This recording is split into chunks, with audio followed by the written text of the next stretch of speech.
Hello, everyone.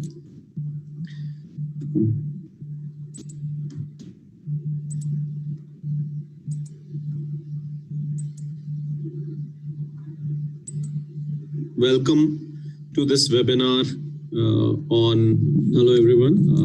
HR Analytics Driving Retention. I thank you all for taking out time to attend this webinar. And we'll be starting now in few minutes.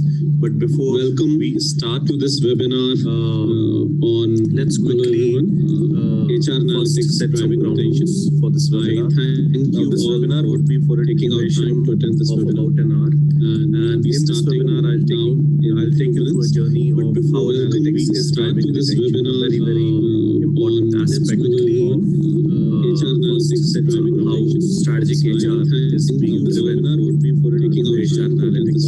This is something that would be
for a quick yes in terms of if you're able to see me, if you're able to hear me, if you're able to see my screen, and a quick yes would make sure that we are all set to go ahead, right?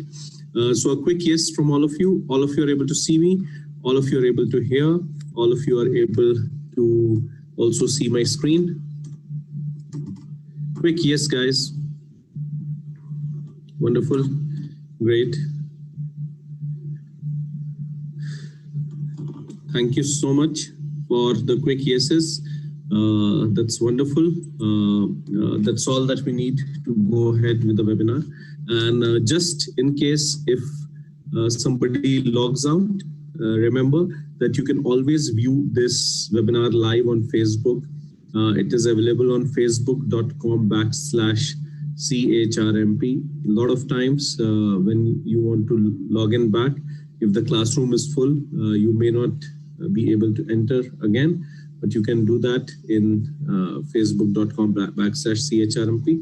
However, I always recommend that if you are here, that's the best thing to do because you are able to interact with me and you are able to clarify your questions. So that is something that is always advisable, right?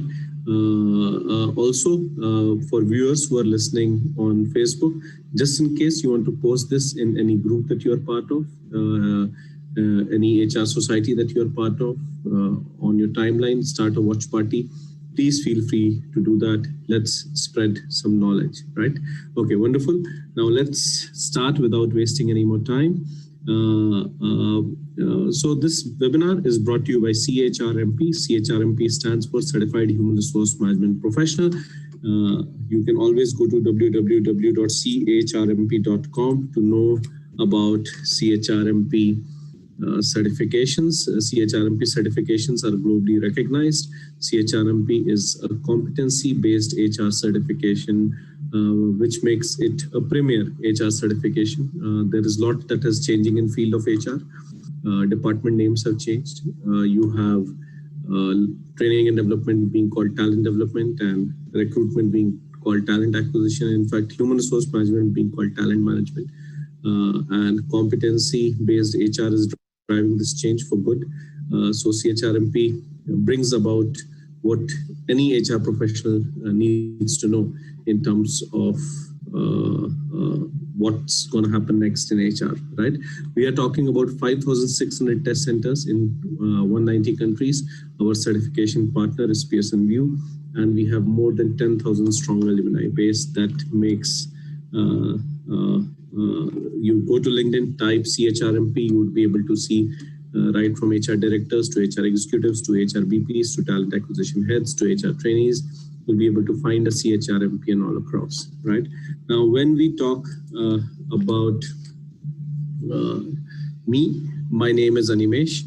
I come with about 17 years of work experience in human resource management. I have worked with various organizations and consulted number of Fortune 100, Fortune 10 companies in terms of setting up with their HR processes, conducting HR audits, and also helping them set up HR analytics vertical. And I would be the lead facilitator for you today in this webinar. And apart from sharing our experience as a certification body and as consulting partners to a number of companies, I would be taking you through a journey where you would understand how things gets driven in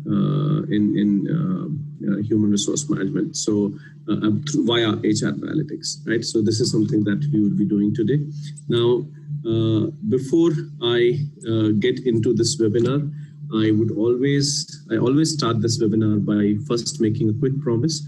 I think by end of this webinar, you would understand what changes analytics is doing to drive retention, such an important aspect for business continuity and success of organizations. So that is something that I would be talking about. But apart from that, I think this would make complete sense to you if you are able to give in your 100% to next 1 hour. So I would request, be away from all distractions, give your complete attention to this webinar, because each slide is loaded with information. And if you miss one, maybe the next few slides would not make sense, right?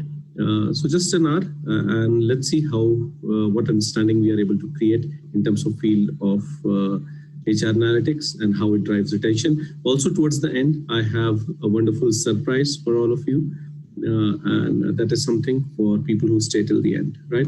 Now, before I start, I always talk about some myths. These myths are something that keeps people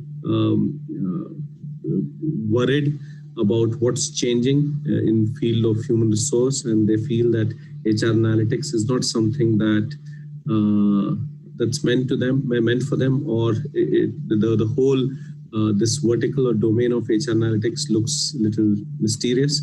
So I have to burst these myths, because it is stopping a lot of people achieve their true potential. So when we talk about HR analytics, I think first myth that we need to burst is that HR analytics is for people who are good with mathematics, right?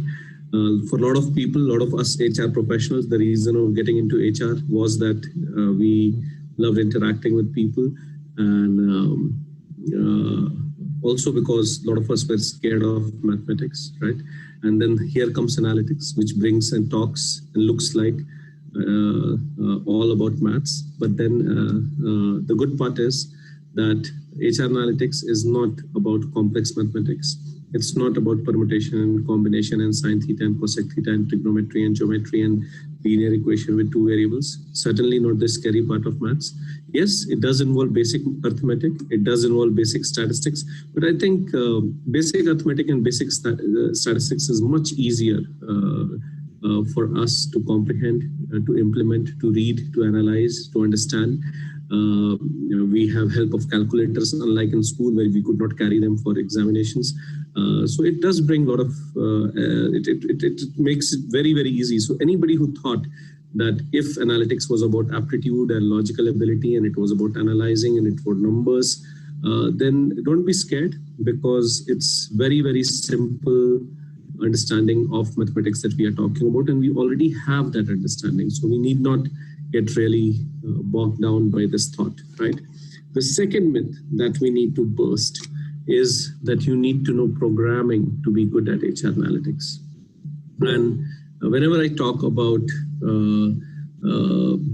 this whole idea of programming for HR analytics, it reminds me of 10 to 12 years back when we were When HR analytics was a very, very new word, in fact, they were not looking at HRs do HR analytics. They were looking at business folks and operations folks do HR analytics. And yes, business folks and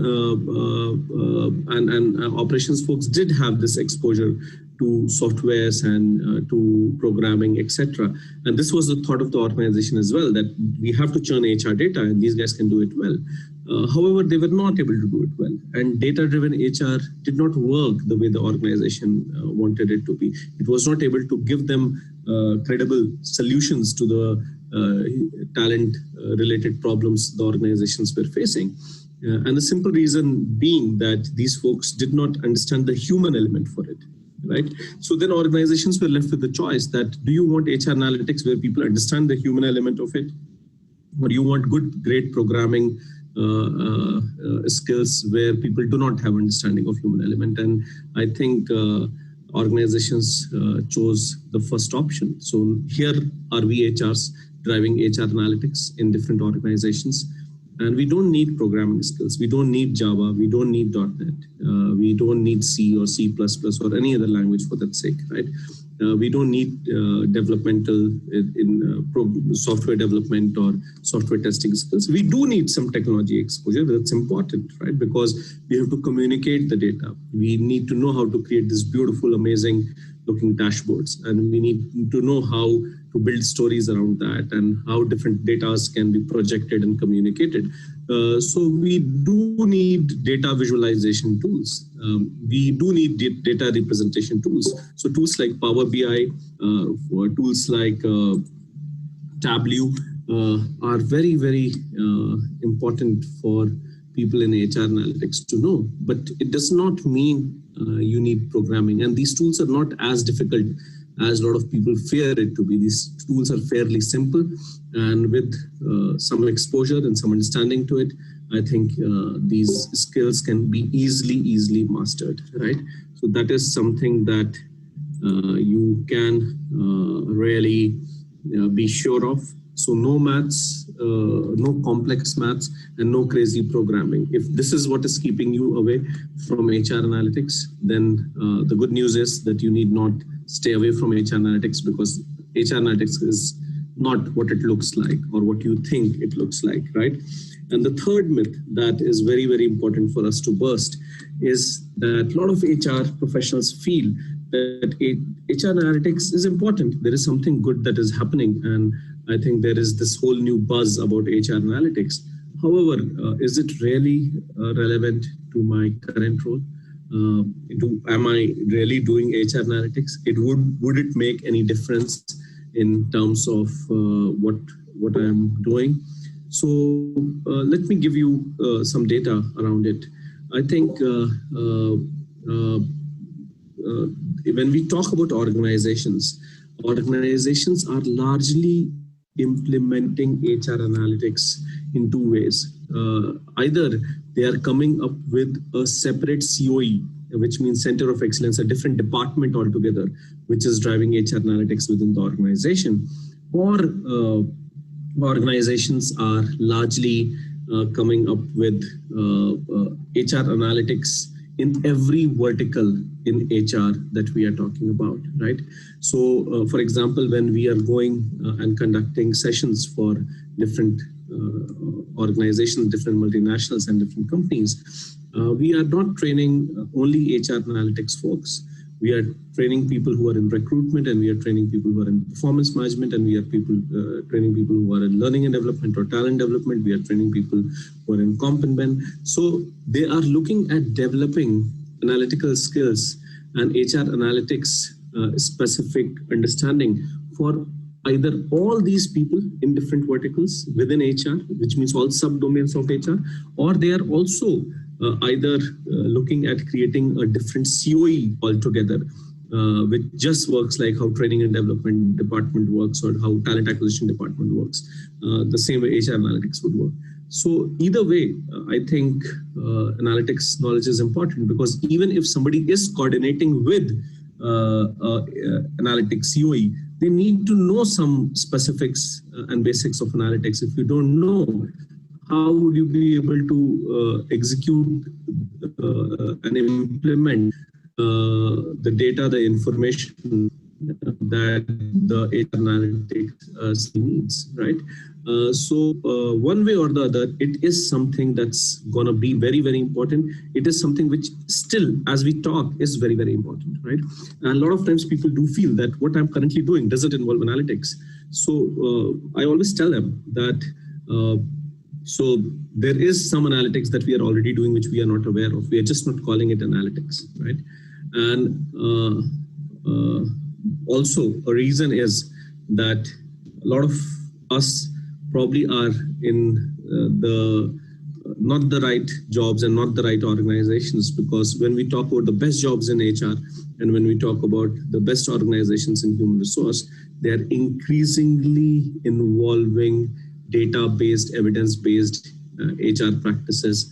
And this is not done in isolation of a department alone. It is done in each and every subdomain of HR, right? So if somebody wants to work with the best of organization, if somebody wants best of salaries and best of pays, I think analytics is an X factor today for any HR to possess, which is very, very important, right? So these three myths are important, and I always spend some time on it because I always feel that there is a lot of misperception about HR analytics as a topic, and we need to get rid of this misperception, because what analytics is doing is beautiful. In fact, when you talk about journey of HR, right, and you can go and probably Google it and see how the journey of HR looks like, right, and starts with second industrial revolution when we had mass employment for the first time. Earlier, it was only armies which were hiring people and had a hierarchy and had a pyramidal structure with mass employment, right? From that time, from being a labor manager to a welfare officer to this whole idea of 40s to end of 70s of PM and IR, which is personnel management and industrial relation. In fact, it was so popular that, I mean, human resources is a very, very new term. It is hardly 30, 40 years old, right? So in fact, you have a lot of universities in different parts of the world still offering post-graduation courses in PM and IR, personnel management and industrial relation, isn't it? So when we talk about human resource management, came in 80s, evolved for good, diversified its options, started working as a support system for entire employee life cycle, which means right from a person getting into the organization to person going out of the organization. Entire support structure was human resource. And I think early 2000, and especially in last 5 to 7 years, we are talking about strategic HRM, right? So all this while from end of 70s to 2005, 2010, 2015, what HRs have largely been doing is implementing what the business is telling them to do. Business is giving them requirement, go and hire 10 software engineers, go and conduct this training program for these many folks, find a vendor, execute, implement, right? So largely strategy in HR has been about implementing what the business wants in the quickest, fastest, cheapest, or most cost-effective way possible, right? But it's changing now, right? Because when we talk about human resource today, when we talk about strategic HRM today, it's not about executing what business tells you to, right? Or I would say it's not only about executing what business tells you to. It's about making an informed decision, and in fact, helping the business make an informed decision. So if, for example, somebody comes and tells you that we need to hire 10 software engineers, you can do a workload analysis and you can get to know whether the team is overstaffed or understaffed, or the decision of 10 people being hired is correct or not, right? You can link it to compensation and drive a strategy where overall cost could be saved, even if the team is needing more people, and you end up helping them, or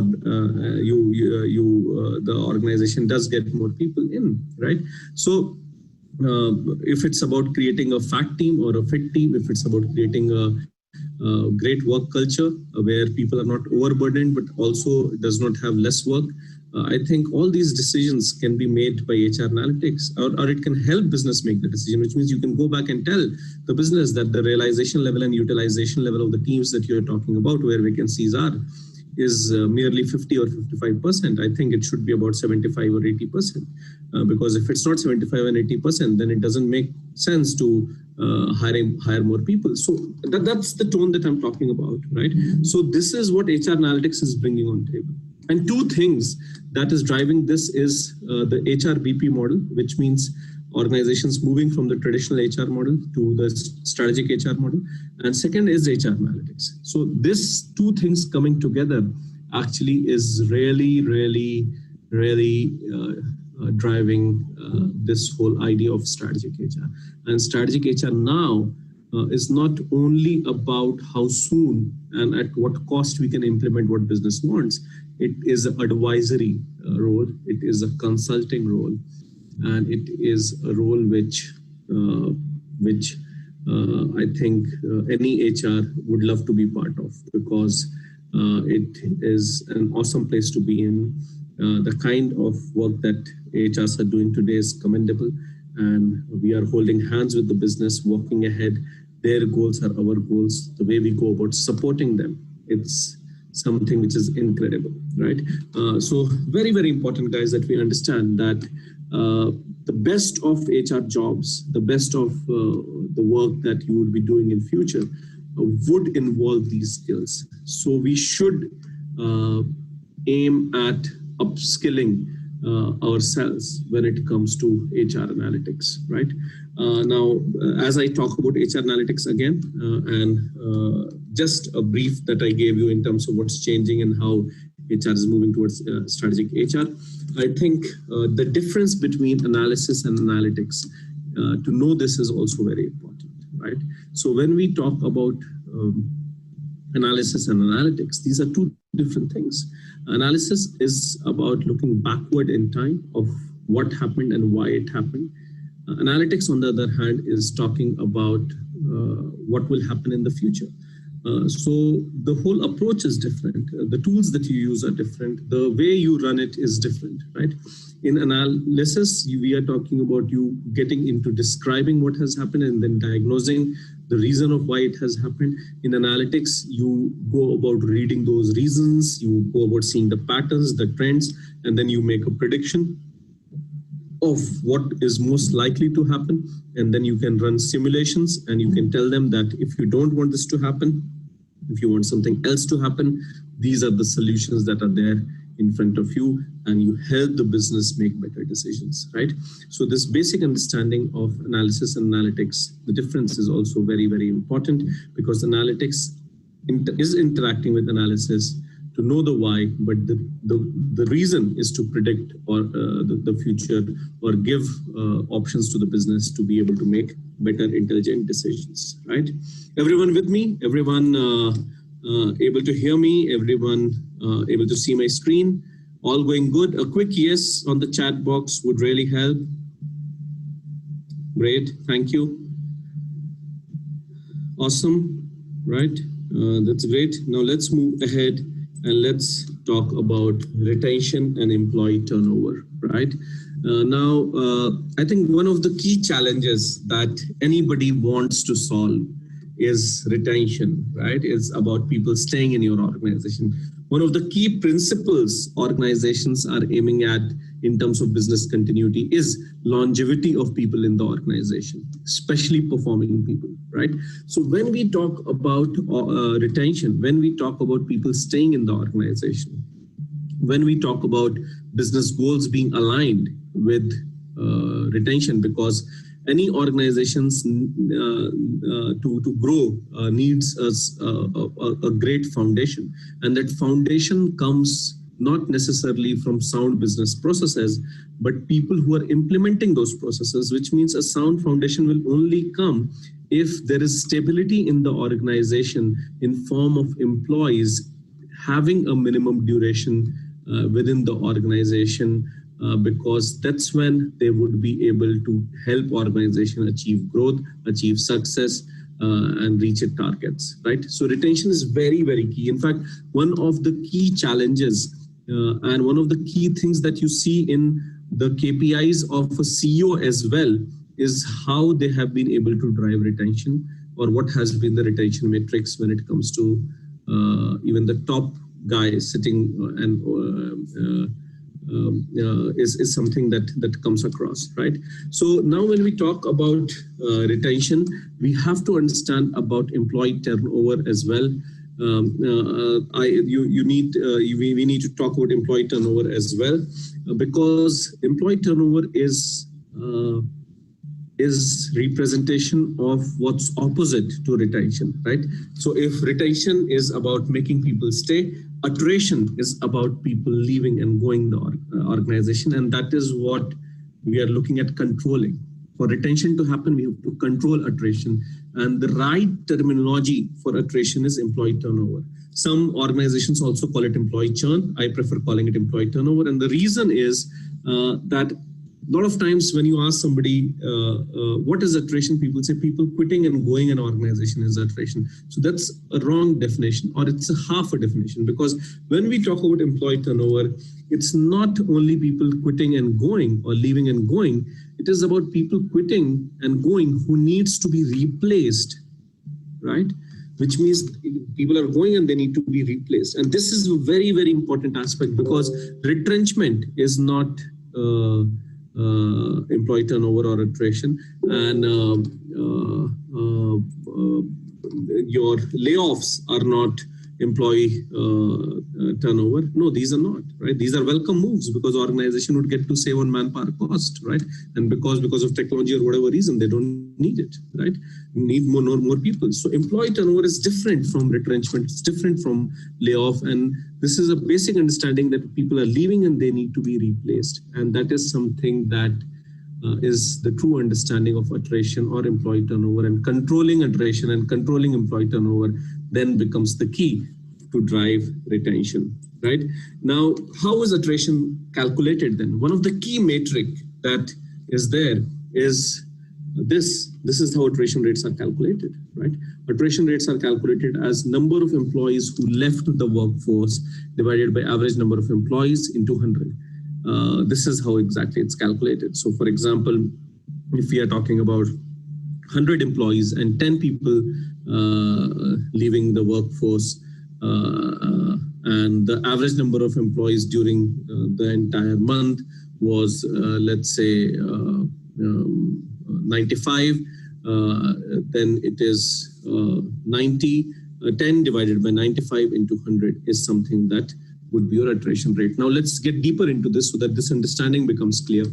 And now, number of employees leaving the workforce, that is very, very simple, because we have exact idea of how many people are leaving. Now, whether they are being terminated, whether they have put down their papers, they are leaving, whether you have not confirmed an employee, even if somebody just vanishes, right? You all of this data can come across in terms of number of employees who left the workforce. Now, average number of employees is something that needs some thought, right? Because we are talking about average number of employees. So the historical method of calculating average number of employees was very, very simple. It said, and there are different ways this denominator has been like represented by different experts, right? One line of thought said that average number of employees would be number of employees during first of a month and number of employees during last of a month divided by 2. So that is how they calculated average number of employees, right? Another way of calculating average number of employees was somebody said number of employees as on 15th of the month, we should take it as average number of employees. So one of the attrition formula or employee formula can be number of employees who left the workforce divided by average number of employees, and average number of employees can be first of month, last of month divided by 2. Another one can be average number of employees in as on a number of employees as on 15th of the month, and that count is considered as average number of employees. I always suggest, and CHRMP always suggest that why do we need these compromises? Because each one of it is not the right way of representing. And now with HRIS softwares and with technology, I think average number, your headcount daily can come across. So if you are implementing a HRIS, or if you're implementing something in your organization, or otherwise also, if you are using Excel and you're on your own doing it, I think there are tools which have made it really, really easy for you to have average headcount, exact headcount every day of the month. And why not divide it by 30 and have the exact average number of employees, rather than making these compromises in terms of first of month plus last of month divided by 2, or as on 15th, what's the head count, right? So attrition rate is a very, very important thing, because we are tracking employee turnover, right? And by tracking employee turnover, we would be able to track retention, right? So that directly gets linked to retention. So knowing this formula is very, very important. Right. Now, another thing that comes with handy is the cost of attrition, right? So when we talk about retention, we also have to understand what is the cost involved, and cost involved is very, very high. It's very, very high, right? So when we talk about hiring cost is not that easy, right? A consultant today is charging 1 month's salary almost, right? Or 8.36 to 12.36 of total salary, which means 1 to 1.5 months salary, right? So if somebody is being paid $100,000 or $12 lakh, you are paying literally $1 lakh, or you are literally giving that much as the hiring cost. Not only that, your advertising cost, etc. All these costs that is involved in hiring is quite high, right? And then you have training costs, and then you have productivity lost if there was there was unfilled time, which means you could not find a replacement in time, or even if you find somebody in time, then immediately nobody becomes productive. So it takes little time. In fact, one of the metric that is used to track this is called time to productivity. In HR analytics, that is also a very important metric. So you go about doing that. Then you have onboarding costs, and then you have salary costs, and you have other costs like HR admin costs. No, this is huge cost. And if we are talking about your average turnover rate to be 18%, 20%, 15%, imagine if 1 lakh people or 100,000 people is the total number of employees. And if we are talking about 18 or 20% attrition rate, we are talking about 20% people quitting who need to be replaced. This is huge, huge, huge cost, right? So when we talk about cost of attrition, we have to understand how exactly that is also calculated. Another very important metric when it comes to driving retention, right? This cost of attrition is also very, very important. So when we talk about cost of attrition, we put all the cost element on one end, which is hiring cost plus onboarding cost plus unfilled time, which means productivity lost, plus training and development cost, plus salary differential. What is salary differential? A lot of times when you are hiring for a position, you end up paying the next person more, which means if X was working with you, you were paying him $10,000. If somebody new joins, you may pay him, mostly it happens that you may end up paying him $11,000 or $10,500. So that is something that always happens. So salary differential plus other cost. This is the total cost that we are talking about. Other costs can have HR admin costs or some other costs that we are talking about, all this that comes across, right? And then you multiply it by number of employees into annual turnover percentage, right? So whatever your annual turnover percentage is, if it's 15%, 20%, 30%, 8%, 12%, 16%, whatever it is, you multiply it, and that's how cost of attrition is calculated. Annual cost of attrition is calculated. If you are talking about monthly or quarterly cost of attrition, everything would remain the same. The only thing that would change is it would become quarterly turnover percentage, or it would become a monthly turnover percentage, right? But everything else would remain the same. And this is how cost of attrition is calculated, right?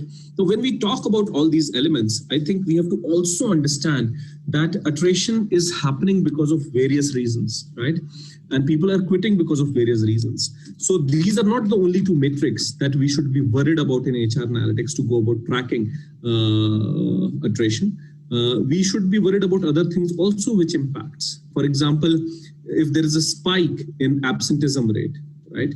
If there is a drop in net promoter score rates, right? If there is a hike in talent turnover rate, and if there is a drop in job alignment rate, these all have direct link with retention. which means attrition rates going high can be for various reasons, but some metrics which actually impact these elements are absenteeism, NPS, talent, and job alignment. There can be more as well, but I'm just giving you a few examples here. Right? We have lack of time here, so I just want to, for example, if you are seeing absenteeism rate increasing month on month or quarter on quarter, you can expect that more absenteeism can lead to, and there can be overlap between absenteeism and iteration, right? What is NPS score? Net Promoter Score. You normally do it in sales. You customer satisfaction. Would you recommend this this company to somebody else? A question like this is asked, and it is calculated like number of promoters minus number of detractors divided by number of respondents. If you watch a movie, you love it, you will go and promote it. If you hate a movie, you'll stop 10 people from going in. So you have promoters and you have detractors, right? So if you go about calculating that, you get to know if your net promoter score is good, 80% and more, you can expect attrition to come down, right? Similarly, talent turnover. Now, talent turnover is people who are high potential and high performing. If they are leaving, that's a real reason to worry. So you have to also keep a track on that, right? And then you have job alignment rates, right? A lot of times job dissatisfaction leads to attrition. That is also a reason, right? And if all the activity that the person is doing is not necessarily linked to what he is being reviewed on what his performance is being reviewed on, then that would lead to job dissatisfaction. So you calculate job alignment rate as well, where number of work activities linked to KPIs or goals gets divided by total number of work activities involved, and that gives you an average of what job alignment rate looks like. And if it is dropping down, then you can consider that there is dissatisfaction, and that can be also reason. So these are all very, very important parameters that we need to think in terms of attrition. A lot of times, a lot of HR professionals, HR analytics professionals miss on key elements like this when it comes to driving retention, right? Now, again, the moment you get into the reason of driving. So in the first part, what I've told you is about calculating attrition rates and also cost of attrition, which are very, very important. And then I have talked about aligned metrics, which should be tracked in terms of driving retention. But then how do we solve the problem of retention, right?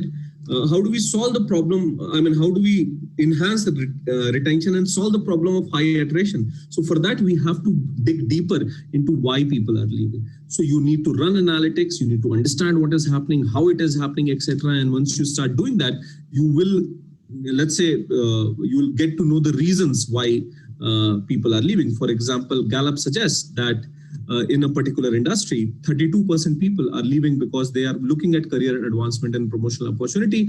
22% are leaving because of pay and benefits. 20% are leaving into lack of fit of job. 17% is leaving into management and general work environment. 8% is because they find it inflexible, or reasons are flexibility and scheduling, and 2% are leaving because of job security issues.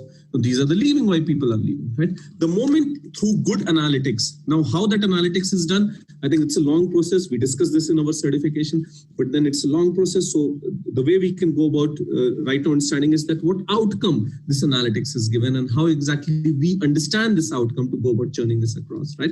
So when we talk about all these elements in terms of career advancement, pay benefits, we have first visibility that we need in terms of solving something, right? Because now, if you have to look at solving something or understand how exactly we need to go about solving, we have first level of information that is there with us. And the moment we have first level of information, we know we are moving in the right direction, because this is what would help us drive retention and reduce attrition in organization. But a lot of times people make this mistake. And again, I reiterate, I've seen in my consulting experience, a lot of HR professionals making this key mistake of trusting the first level of data and not digging deeper. And the moment you just look at this data and start working on solution, you miss on some certain things, right? And let me give you an example. So for example, when we are looking at this, we see management and general work environment is 17%. My God, 17% for a reason like this is huge.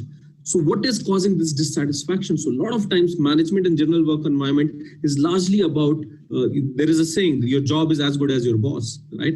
So it's largely about your interpersonal relationship with your superiors, with your colleagues, etc. So if you want to break it down into more, then you need to break it down, because that's when you'll be able to take better and intelligent decision if you have to look at solving this problem. So for example, if you break it down further, you realize that when it comes to manager-related reasons that causes employee to leave, 19% is because people are not supportive, 60% is that you do not communicate effectively, the leaders do not communicate effectively, 14% feel there has been biasness and unfairness, 12% is because they don't give constructive feedback, 11% is they don't appreciate or recognize me, 11% is they're rude, they're abusive, 6% does not involve in team decisions, doesn't help me grow is 5%, and others is 6%. How did we get this data? We collected this data. You can source agency out and tell them to go about doing it for you, or through good intelligent exit interview forms and good employee surveys and secure methodologies and without names inputs that you get in terms of making it a serious effort in terms of collecting this data. You can, I mean, HRs do feel it challenging at times. How do we do it? But if that's the challenge, that is not that big a challenge to solve. But then you are able to do it. And the moment you have this second set of information, I think you are in much better position to take a call on. Because now if it is about solving 17% and bringing it down, you know what that 17% is all about. You know that it is because of people being not supportive, not communicating, biasness, etc. And then through cultural intervention, through policy interventions, through training interventions, you can go about solving that. Very important aspect is something that we need to not overlook while driving retention, right? Now, to manage employee turnover, let's understand that even to get to this data that we are talking about, right? Or even to when we have to apply matrix, I've seen again a lot of HR professionals just doing some basic work. What is attrition rate? Calculate attrition rate and give to management. Is that challenging enough? Is that analytics, right? Analytics, the reason is to solve problems, to work on improvement areas for the business, right? So in that, we have to understand that even when it comes to applying a metric, like a primary metric, like what we covered as attrition rate, it's important that we do not only in a generic way apply it. We should make it specific and we should make it targeted, which means if we are talking about turnover rate, we have to make it specific in terms of what is the decrease in turnover. We can link it to our KPIs and our business goals and tell them that there has been a consistent decrease in turnover or increase in turnover, and that is not conducive, etc. Corrective step needs to be taken. But making it specific would always help. Making it targeted in terms of a specific group of people, let's say salespeople who are high performing and they are leaving in the first year, it's a reason to worry because so much hiring costs, onboarding costs, all of that has gone. And these are good high performing people. Why are they quitting? So this decreased turnover of our top performers who were rated outstanding and exceptional in their first year of tenure in the sales department is a targeted primary metric, right? It is a very important. Attention to detail is very important when it comes to employee turnover or when it comes to attrition or when it comes to driving retention. Otherwise, you will not be able to pull data and understand data and calculate data and run the whole thing up, right? So that becomes very important. And not only that, I think it's also important you somewhere see the pattern of why people are quitting. Now, like for example, we got to know job security fears, other fears, career progression, but there can be more reasons as well, right? For example, there can be attrition trends specific to female employees and male employees. It can be specific to distance from office. It can be specific to a particular recruitment channel that you are using. It can be specific to engagement scores that we are talking about. It can be specific to demographics. For example, to have a broader understanding, you need to understand that it's not only turnover rate, it can be turnover rate of millennials, it can be turnover rate of manager or department, it can be turnover rate of male and female. All this is something that can come across, right? And then if you go about seeing the top 5 reasons,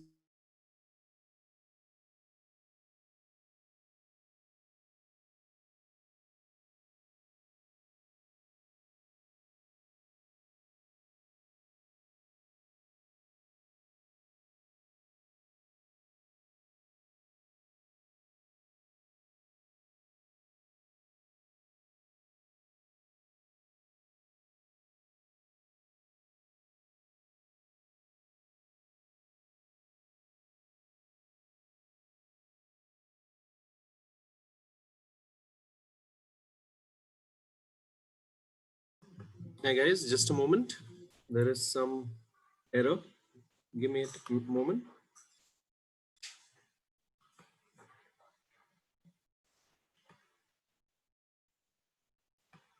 Just a minute.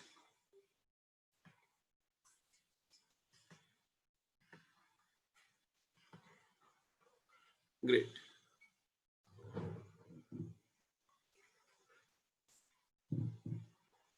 Okay, great. So this is what we were talking about. We were talking about this whole element of how attrition can be managed and how exactly this whole thing can be done. Now with this, let's get more deeper into it by probably discussing a case. Now this is a very interesting case, and it gets into calculating how ROI of attrition may work, and this would give us interesting understanding of, from a cost perspective, how we can pre-gauge, or from analytics perspective, how we can preempt what whether a particular initiative is good enough for an organization to work around in terms of driving retention or not. So this is what we would be discussing in this case. We have gone about discussing number of things. We have talked about myths, and we have talked about difference between analytics and analysis. We have talked about attrition, we have talked about cost of attrition, we have talked about calculating attrition rates, and then we have talked about first level of information, and we have talked about second level of information, and we have talked about getting to know the trends and the patterns to be able to take a better call. That is all this is something that we have discussed, and now we would be discussing more in terms of how the go about how the case works. Now remember guys, any doubts, any questions that you have, just mark it in the Q&A box. Towards the end of the webinar, I'll take all your questions. Every questions in the Q&A box would be answered. So don't worry about that. Just in case all this while, whatever we have discussed, you have any doubts, you have any concerns, please just type it out in the Q&A box, right? Wonderful. So now this case, again, what are we talking about? We are talking about how ROI of attrition effort be calculated, and can analytics then suggest the business that go ahead with this retention initiative, or do not go ahead with this retention initiative, which is very interesting, because all this while the whole term ROI itself is about post, which means after something has happened, let's tell the business what ROI is. So let's get into it, and let's look at understanding how exactly it works.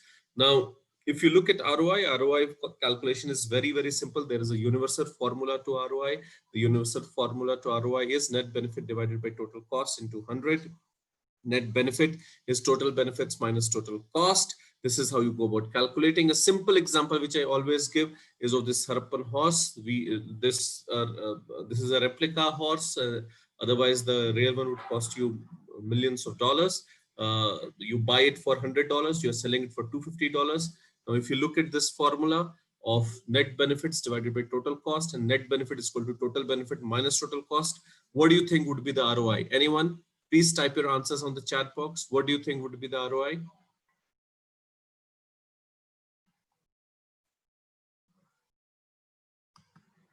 The ROI would be 150. Very good, very good, right? It's simple, isn't it? Really, really simple. How? Net benefit is total benefit minus total cost. Total benefit is 250.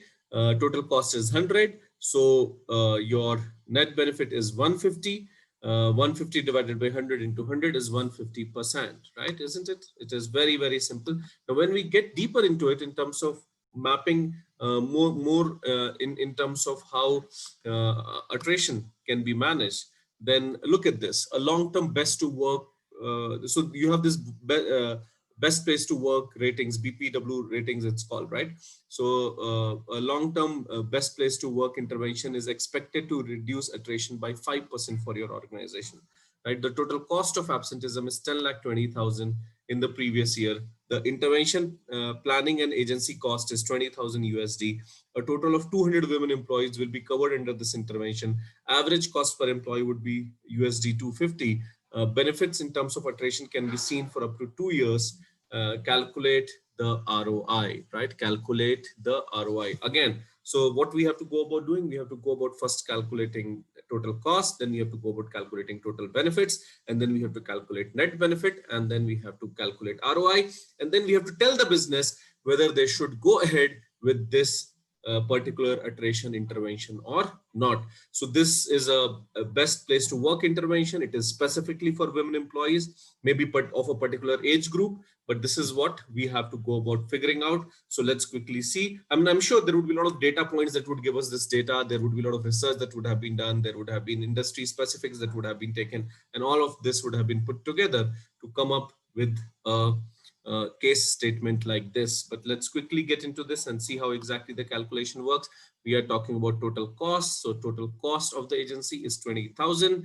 We are talking about 200 employees, women employees, and what you are spending on 200 women employees is 250 USD. So we are talking about 50,000 USD being spent on these 200 employees in terms of some initiative that they have planned.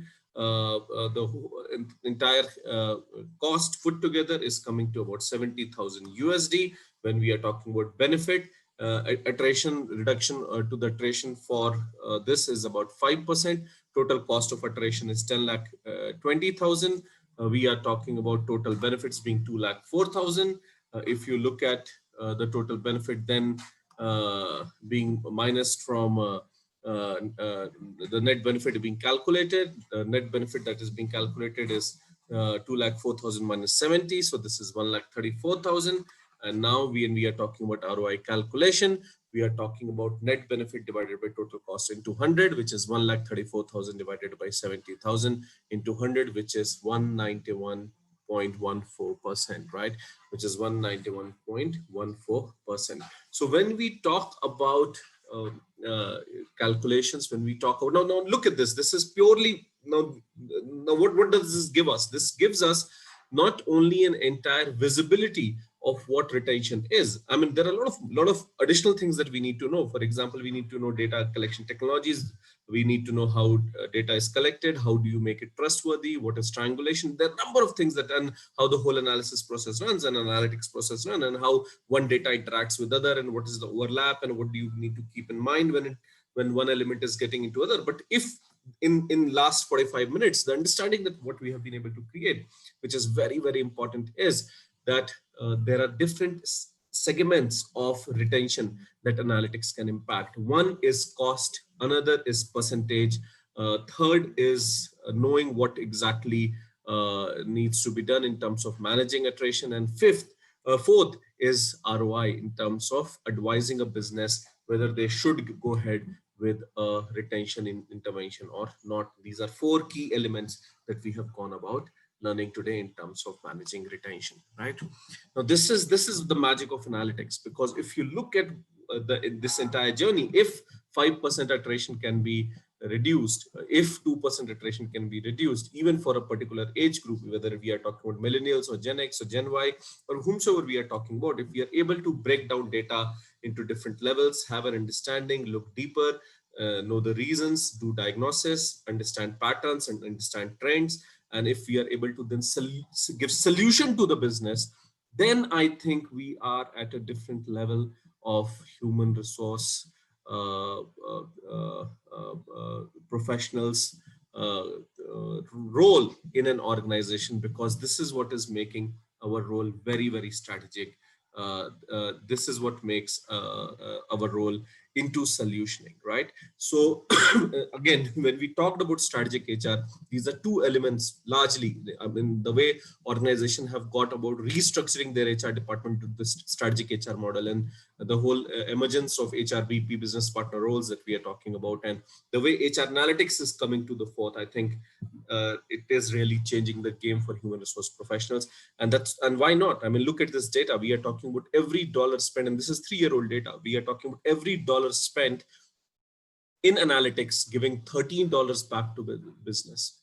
So when they're doing business analytics, when they're doing HR analytics, when they're doing customer analysis, then whatever analytics they're doing, so why would, I mean, this is something that definitely would be the competitive edge for any business. When we are talking about one business competing really fiercely with the other, I think ability to make decisions based on data would be a key element. The way you drive evidence-based processes, whether it's human resource or whether it's any other element, that would be the key. And that is what would be expected from employees, right? That is what would be expected from employees. That is what would be expected from you if you're working in an organization, whether it is a HR analytics role or not. Because another data that talks about analytics is that 7 out of 10 HR roles, 7 out of 10 HR role will require analytics knowledge. And this is all pre-pandemic, pre-COVID data. 68% of all MNCs will have a dedicated HR analytics COE, right? 68% of all the best companies to work in organizations, people putting the dream company name when in their college placements or otherwise wanting to work in those organizations, or 7 out of 10 HR roles in general would require analytics. And this is true, because when we are working, when I going and when other CHRMP facilitators are going and engaging with different companies, and when we are upskilling them, then we are not seeing only HR analytics department folks being upskilled or trained or certified. We are talking about people from almost all verticals being certified, because you need to know how talent acquisition analytics can probably reduce offer drop rates. And you need to know in employee engagement how cost of attrition can increase and cost of absenteeism can be managed, and how it can increase efficiency and productivity. And then you need to know how in compensation analytics, how competency-based pay structures can create pay parity. I mean, any element, for example, whether it's performance management or whether it's L&D or whether it's talent development or whether it's any vertical that we are talking about, it's important that we are able to deliver this back to the business, and this is what would be expected in times to come. And this being pre-pandemic data, I think it's important that we recognize that this data would change now, because a lot of organizations have moved digital, and the kind of revolution that we have seen in last 6 months it's unimaginable, right? It has broken a lot of stereotypes. A lot of businesses have gone bankrupt, but a lot of businesses are doing well. And the way all people have been working has changed. The way efficiency, effectiveness, productivity has to be measured of employees has to change. So you would need much and much more of this skill. There is no doubt about that. And that brings me to this important aspect of, is there a opportunity in this crisis, right? The world is in crisis today. And is there an opportunity for all of us in this crisis? And if there is something that is professionally, then that is about upskilling ourselves, and that is about being future ready. It is about mastering next gen skill, and something that can make us stand out, because that's what is very, very true is that the job market is going to shrink. What is very, very true is that economies will is suffering and will suffer. And what you would see is for organizations wanting more and more from the existing employee or the employee that they are looking at hiring, right? And in this scenario, I think the opportunity that is there for all of us is that we spend in investing in ourselves to be able to master the next gen skills. And mastering the next gen skill, the first element that we need to know is what is the next gen skill, which is very, very important, right? For example, when we talk about software engineering, maybe 20 years back, people who got into software engineering, they exactly knew that this is the field of future, right? Or if telecom engineers 4 or 5 years back, when they got into 4G and 5G technology research and creation and etc., then they knew that this is the area that's, and they were able to make early decision to be able, and now a lot of people are following, right? I mean, there are a lot of people who are wanting to get into it, and they are, but they are the leaders because their career growth has been phenomenal, and they have been able to reach where they wanted to reach. And that's because being able to, again, recognize something and being able to take the necessary action. And I think in HR, that area is analytics, and there is no doubt about that. There is dearth of HR people with good analytical knowledge in HR.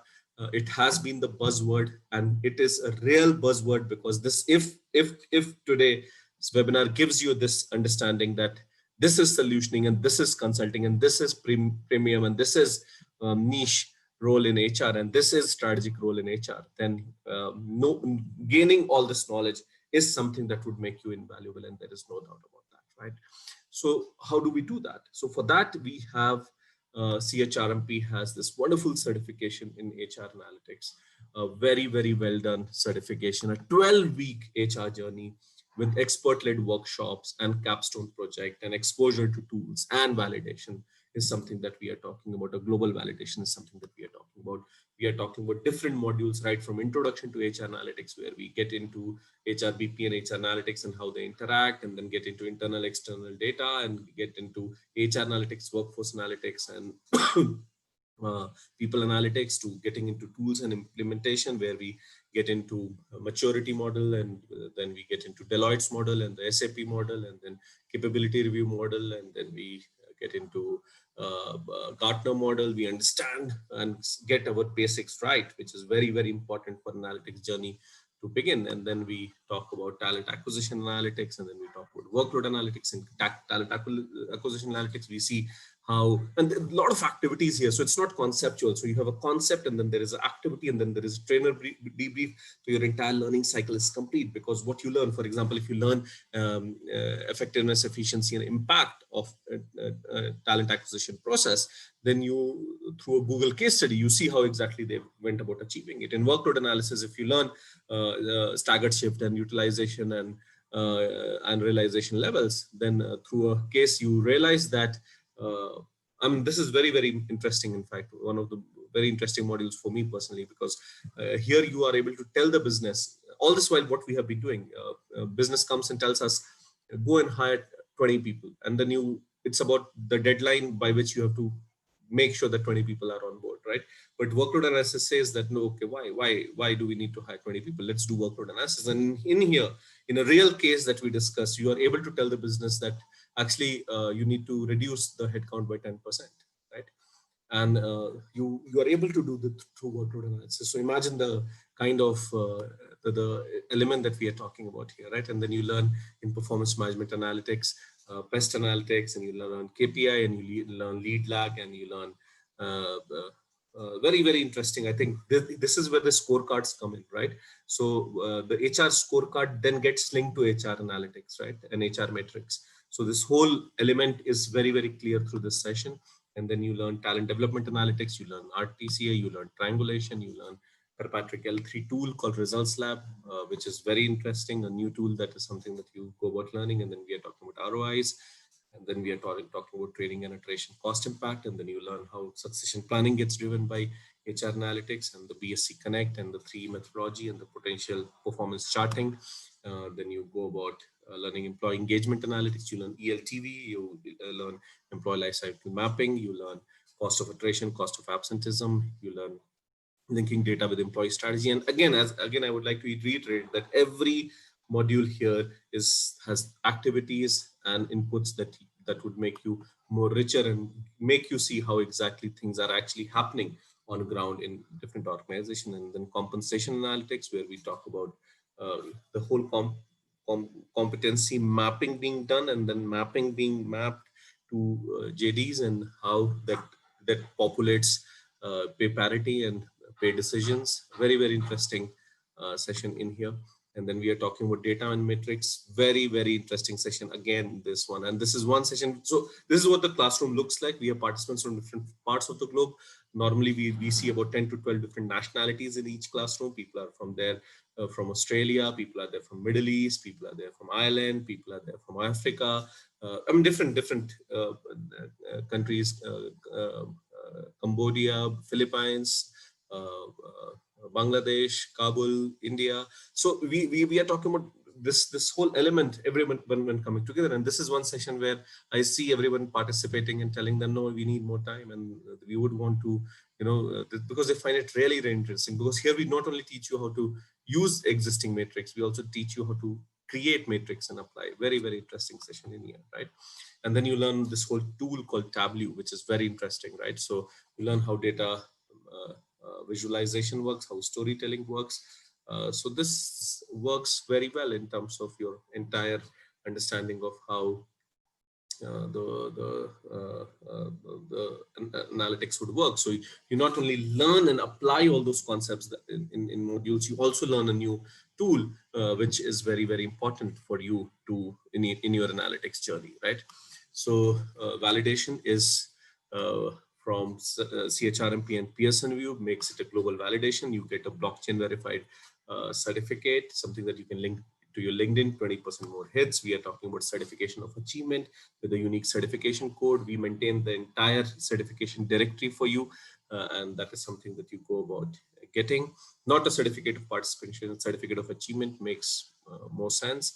And we are talking about Mukund, who is ex-CHRMP, and look what he has to say. He's working in Amazon about CHRMP certifications. These are all CHRMPians. Or Joanna, who is from United Nations, did her CHRMP certification, a proud CHRMPian, and part of our alumni. The best part is, I think I'm just put in the wrong timetable. Give me a moment. We have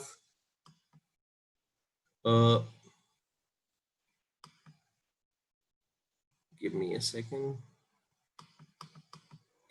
And the best part is that we have a new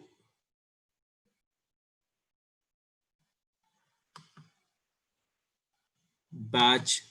Yeah, so here is the schedule. I'm sorry. Seems like I opened the old PPT. We have this batch starting day after tomorrow. So this is where your analytics journey starts. If you choose to be part of this certification, we are talking about our introduction session, and then we are talking about this going till 20th December. So by end of 2020, you would have upskilled yourself into this niche skill that we are talking about, which is HR analytics, right?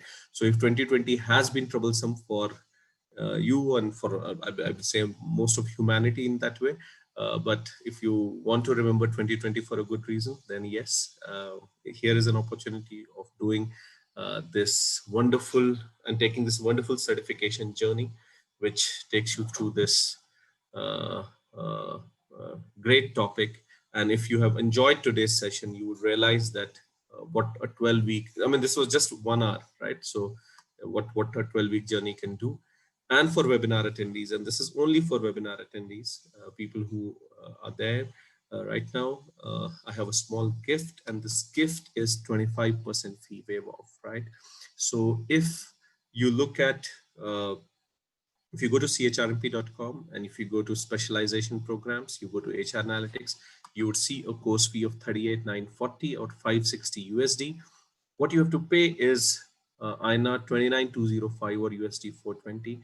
Saving is 9,735 in INR and USD 140. And this is not it, guys. So what we have done is we have really made it easy for you to make the payment, because we are giving you an option of zero cost EMI, and not 2 but 3 EMI options, right? So you don't have to pay anything extra. You start your certification journey by paying just 9,205 rupees or USD 120, and next month you pay 10,000 and USD 150, and a month later you pay 10,000 and USD 150. So this entire amount that we are talking about is broken down into 3 installments without you making anything extra in terms of payment, which is really helping people in terms of making decision. And not only that, we are also giving you what we call is a 6-month CHRMP membership, right? Now, what CHRMP membership does is that it brings all the learners and alumni together in a wonderful looking platform. I'm sorry, I think I'll just probably first show it to you. Sorry, let me just show it to you before I go. I will just quickly show it to you. This is what CHRMP Academy membership will look like. This is where you go about learning from your courses. This, oh, I'm sorry, I think I have to log in. I have logged out. So just give me a second. Yeah. So this is where your courses will be there. And if you see here, you have HR analytics. I mean, I have access to all the courses, but you will have access to HR analytics, and these are all the courses that are there. And then you all the sessions that would be conducted live by trainers, which we call as deep dive sessions. the recordings would be available, right? So all the session recordings would be available to you in here. So if in case you miss any session, you can go about seeing the recording and you can go about continuing learning. But apart from that, I think what is very interesting is there is a lot more that is happening. For example, in Academy membership, you will have one or the other elements happening. For example, if you look at October, you have a competency mapping session happening and then employee grievance session happening, and one or the other thing that would keep on happening. These are all expert-led sessions. These are all facilitators who would be taking you through. And then you have forums that you can be part of. You have different forums like career discussions, everything HR, getting started with CHRMP Academy, HR Analytics, India HR, trends and news. All this is something that you can part of. You can connect with different members from different parts of the globe. You can go about connecting with them and seeing people who have gone about taking the certification. The different people are working in different parts of the different places. And then you have activity boards where you have your dashboard and people keep on posting, one or the other activity keeps on happening. So basically this is something that you will have an access to, which is very, very interesting, right? And it's a choice that you can go about making. So this is what with 25% discount, the price that you're paying is for all of this. You have exported virtual sessions, you have 1 year LMS access, you have capstone project and case studies, you have Academy membership for 6 months, you have a global certification of CHRMP with PSME, you have a complimentary recertification. We are talking about blockchain verified digital credential is something that you are getting. You are also getting alumni status, and this is for a special webinar pricing of 29,205 or or 420 USD, right, which can be paid in 3 installments along with a 6-month membership. So now I will start taking your questions.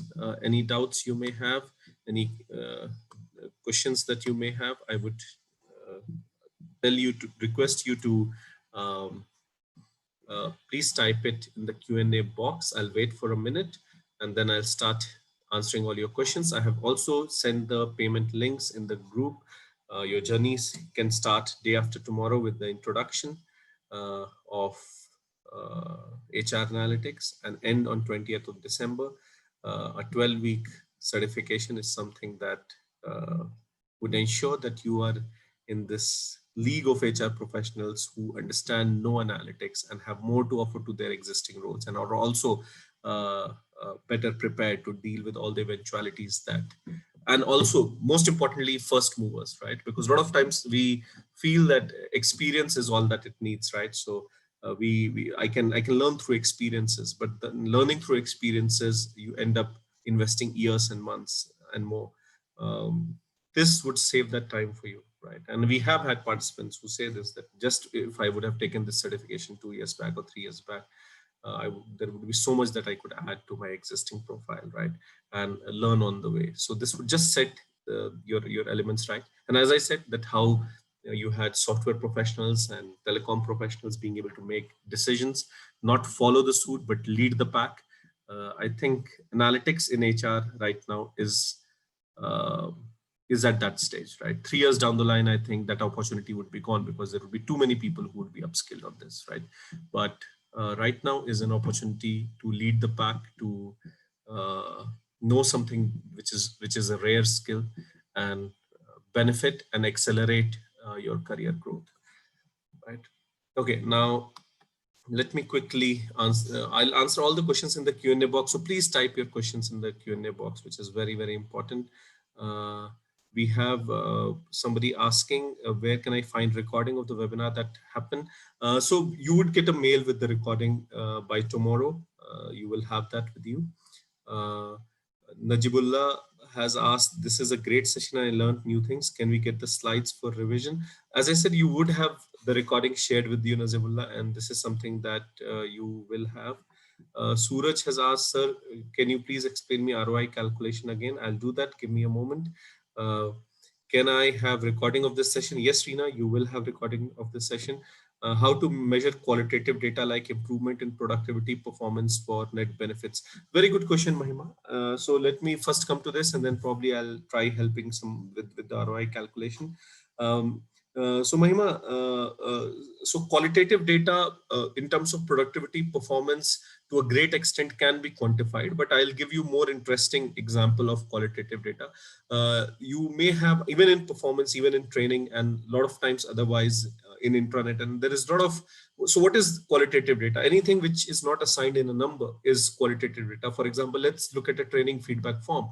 When we are talking about a training feedback form, the criterias which are mentioned in terms of how did you like the training, and was the facilitator had adequate knowledge about subject of training, facilitator answer to participants questions was effective, and if it is being rated in a scale of 1 to 5, this is, or 1 to 4, which is a better scale, uh, uh, we are talking about it being quantitative data, right?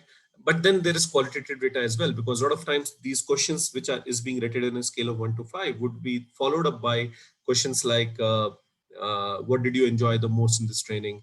How would you apply this training at the workplace? What changes would you like to recommend if this training is conducted in future, etc., right? So this qualitative data then needs to be catered to, right? So yes, you have sentiment analytics. This whole area of analytics that we are talking about is about making qualitative data quantitative. There is a lot of interesting research that is going on, a lot of interesting research that has been done on this.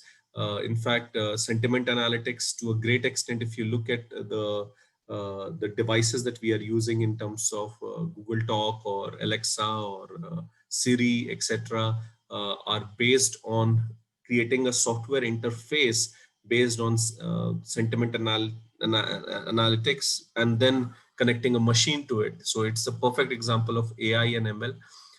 It can be done in different ways. You can assign numbers to uh, uh, uh, understanding a particular, the way English is spoken, or the way language is spoken, or the way any language is spoken anywhere, right? If there would be words, for example, marvelous can be better than very good, right? And this may be true in 9 out of 10 cases. And then if you assign a quantitative rating mechanism where wherever marvelous is used, or amazing is used, it denotes that something better than good has happened, right?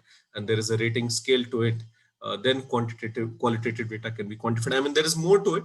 It's difficult for me to answer all of it right now, because it needs deeper explanation. But just to give you a very, very brief understanding of how qualitative data is being quantified. You have to quantify it, unless you cannot otherwise analyze it. You have to have number assigned, right? You have to have something measurable assigned to it, right? So that is something that needs to be done. Coming back to ROI, I think ROI is a simple formula of net benefits divided by total benefits. Total cost, net benefit divided by total cost into 100. How do you calculate net benefit? So you calculate the total benefit first, and you subtract the total cost from total benefit to get net benefit. So anything that any problem that you get, you first look at all the cost elements in it and you add it. And then in that case, or otherwise, even if you're running it inside an organization, there would be cost elements. So you bring all the cost element, get the total cost, and then you look at uh, by spending this, what is the benefit that we are getting, and then you assign a dollar value to that benefit, and put all the benefits together to get total benefits. And once you get the total benefits, you then minus the total cost from total benefit to get net benefit. And then net benefit divided by total cost into 100 is your ROI. A simple example was $100 you spent on buying a Harappan horse, and you sold it for 250. So 250 was your total benefit, and total cost was 100. So net benefit was 250 minus 100, which is 150. And ROI was net benefit divided by total cost. So 150 divided by 100 into 100, which is 150%. Very interesting, isn't it? Right? Najibullah, can we have a webinar on human resource planning and trend analysis and ratio analysis? I've taken this feedback. I'll check with the team of how they want to go about executing it. Keep posted and like our Facebook page. Maybe that would keep you posted in terms of the new webinars coming in. Najibullah, thanks for the suggestion. Can we completely rely on employee survey on job satisfaction?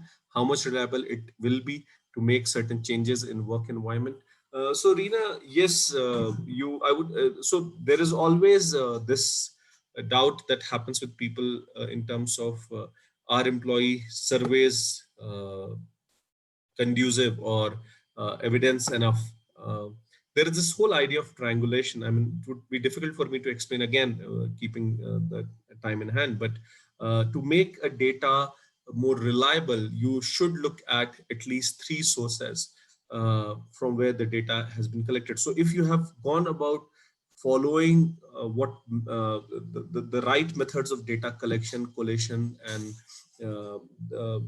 evaluation, and the way you have gone about reading the data, then you can certainly be sure that you can make decisions based on this data, right? But it would want you to first explore and get deeper into what it takes to do data analysis in the right manner, and how do we make it more trustworthy. Triangulation is one of the methods that makes the whole data very, very trustworthy. And then engage with the data to be able to make better decisions, right? In fact, we talk in detail about data collection and analysis in our certification, and number of tricks and techniques is something that you learn. Right, guys. So any more questions? Please go ahead and ask.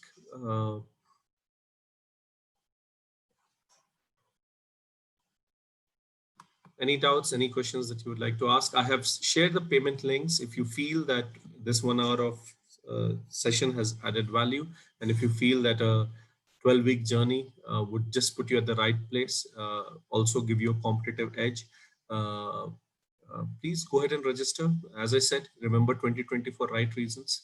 A lot of times we think, we ponder, we don't make decisions, but this would be a landmark decision in terms of your upskillment.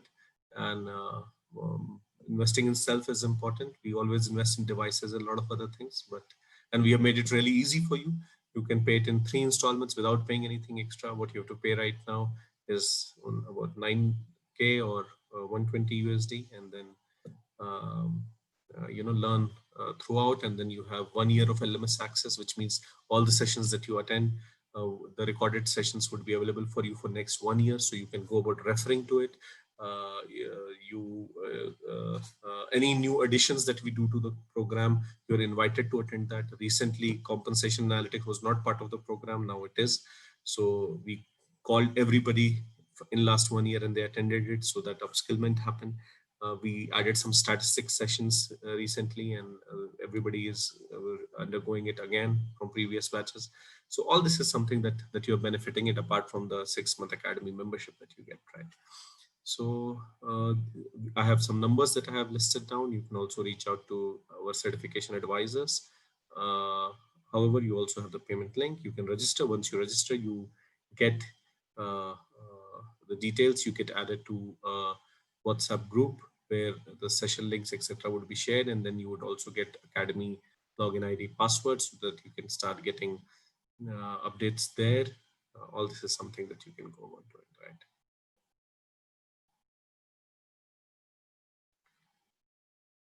Najibullah, thank you so much. I'm very interested in to get CHRMP, but we have off day on Friday here in Afghanistan. I'll sort it out. Yes, I understand that. Yes, but we have people from different parts of the globe, and a lot of people from Afghanistan who are doing it, right? We have government representatives, Azizi Bank, a lot of participants from different organizations doing it, doing the certification. Thanks for your interest, Nazibullah. Any more questions? Anyone? Any doubts? Any questions anyone would like to ask? Reena, thank you, sir. Wonderful session. Thank you, Reena. I'm happy you found it informative, and I'm happy that all of you found time to attend it. Mahima, thanks for your insightful session. Yes, welcome, Mahima. I'm happy you enjoyed the session.